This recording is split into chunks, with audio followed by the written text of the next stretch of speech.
pedir a todos para que possam tomar os seus assentos.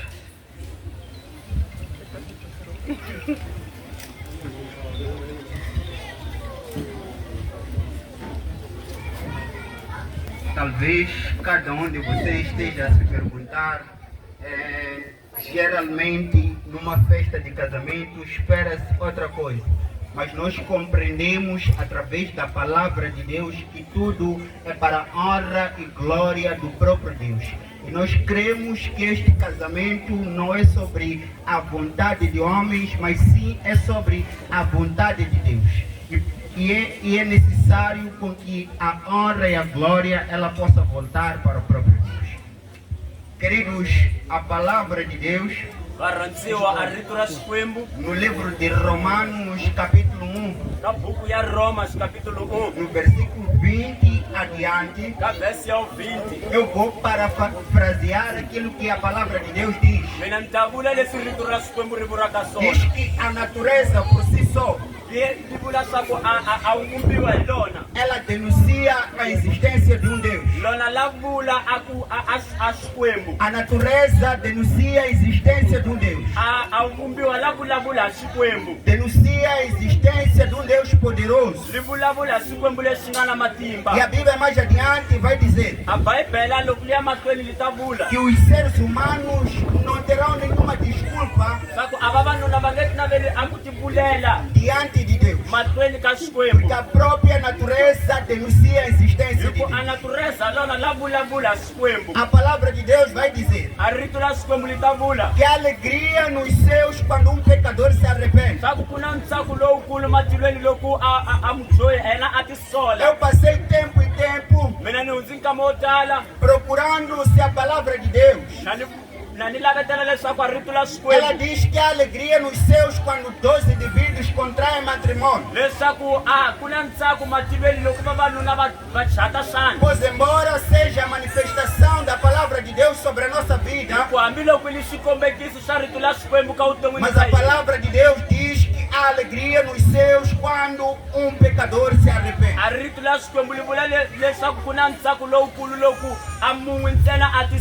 Não é pela vontade daquele que prega, não é pela retórica daquele que prega, mas é através do Santo Espírito de Deus. E nós estamos aqui para trazer essa palavra. Queridos irmãos, a Bíblia vai dizer que o homem ele nasce em pecado. O salmista ele diz isso, que em pecado me concebeu a minha mãe. No livro de Romanos 6:23 também vai dizer algo interessante, que o salário do pecado é a morte.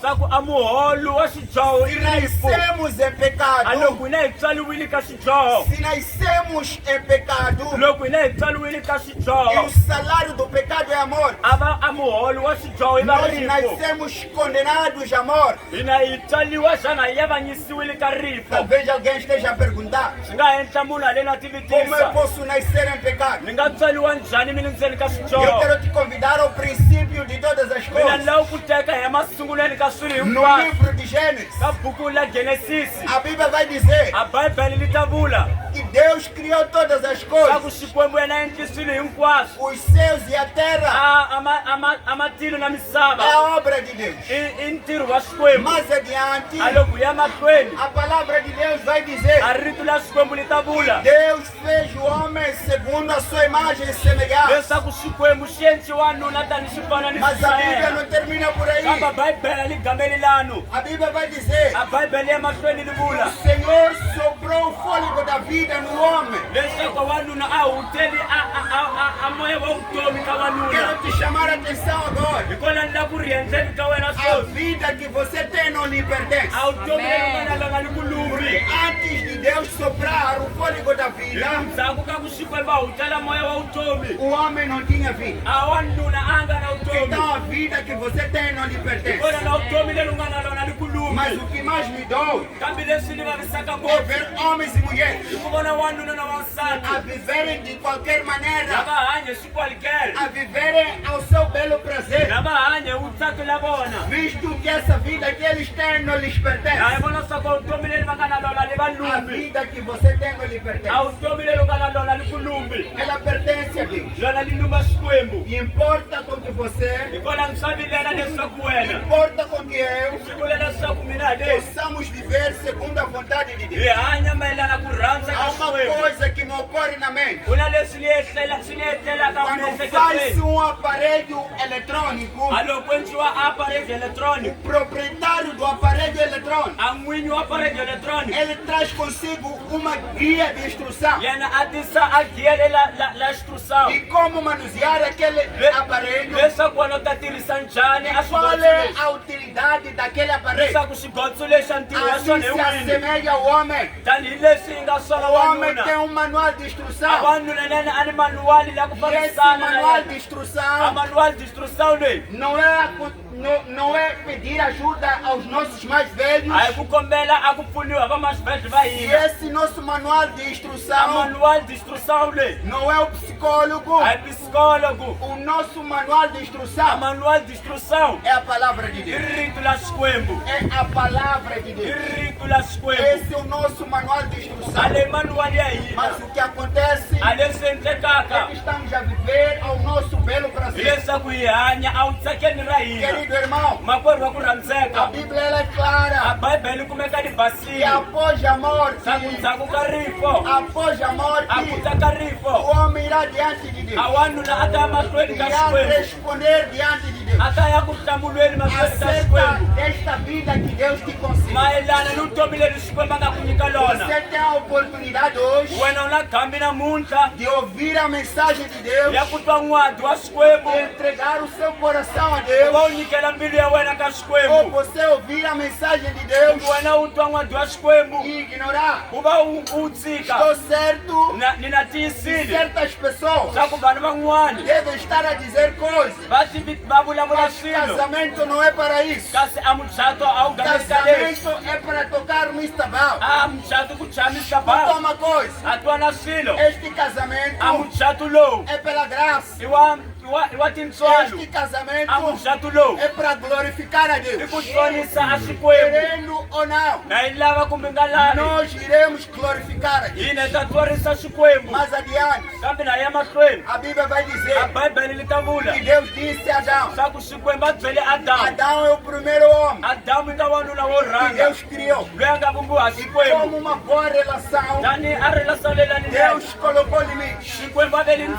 Disse a Adão: faça de tudo, mas não toque na árvore do conhecimento do bem e do mal. Mas Adão ouviu e ignorou a palavra. Adão desobedeceu a Deus. Adão desobedeceu a Deus. E muitos fazem questão, mas Adão desobedeceu a Deus, mas não morreu. Escuta uma coisa, querido irmão. Adão não morreu fisicamente, mas espiritualmente Adão estava morto. Adão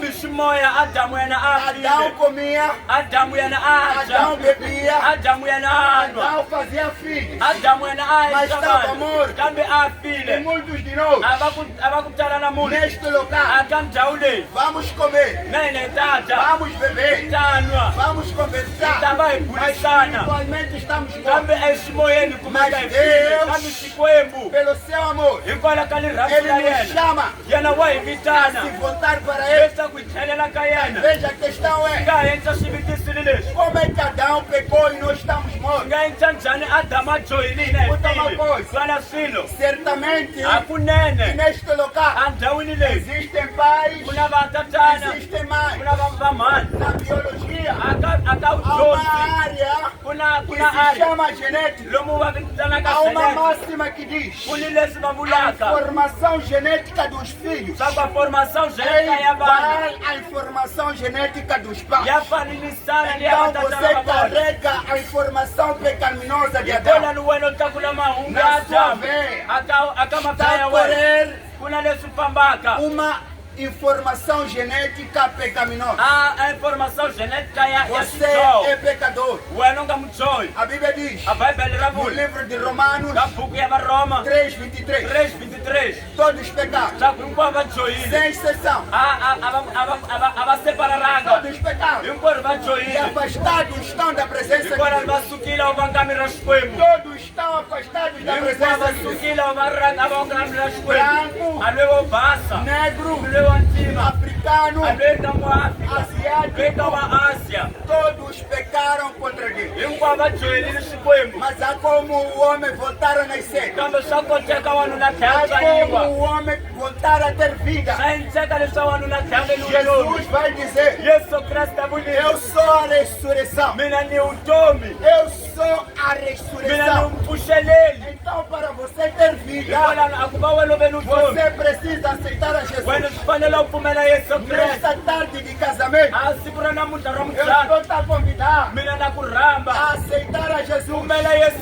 Porque não é sobre comer, não é sobre beber, não é sobre ter emprego, é sobre aceitar aquele que dá vida. E Jesus é quem dá vida. A Bíblia vai dizer, o próprio Jesus, que é a palavra, vai dizer: eu sou o caminho e a verdade. Ninguém vai ao Pai sem que passe por mim. Não há outro caminho além de Deus. Não há outro caminho além de Jesus. Não é a tradição, não é o curanderismo, é Jesus.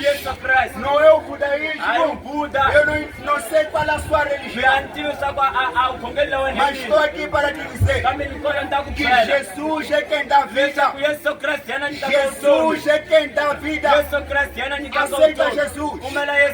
Ele diz que sou o caminho. Eu me perguntei: Senhor, caminho para ir para onde? Caminho para ir ao jardim. No início de todas as coisas, quando o homem não pecava contra Deus, quando o homem falava cara a cara com Deus, Jesus é o caminho para ir para lá. O caminho não é Jesus, mas outra coisa. Não é Jesus, mais sale. Não é Jesus, mais velas. Não é Jesus, mais água. É Jesus, é Jesus. Eu quero terminar a minha mensagem. A palavra de Deus no livro de Lucas 17:27. A Bíblia vai dizer: antes do dilúvio, as pessoas comiam, as pessoas bebiam, mas quando veio o dilúvio, consumiu a todos. Mesma coisa nos dias de hoje. Não há problemas em comer, não há problemas em beber, mas a Bíblia tenta nos ensinar que naquele tempo as pessoas faziam as coisas normalmente, mas chegou o dilúvio e consumiu a todos. O dilúvio não vai voltar a acontecer. Deus tem uma aliança com os homens. Deus disse que não iria encher a terra com água, mas duas coisas podem acontecer: você pode morrer ou Jesus pode voltar. E essas duas coisas o homem não tem domínio. Ninguém sabe quando é que Cristo irá voltar. Ninguém sabe quando irá morrer. Então importa com que possamos aceitar hikwalaho swa dinga leswaku hi a pfumela Jesus Cristo Yesu Kreste enquanto estivermos aqui. na ku vi na yena vutomi. Eu quero agradecer pela oportunidade que Mina vocês me mina dispensaram lava ku khensa hi kambe leri mi nga li nyika por ouvir esta palavra. a ku va mi twa rito leri Mas acima de tudo, kambe mahlweni ka vamos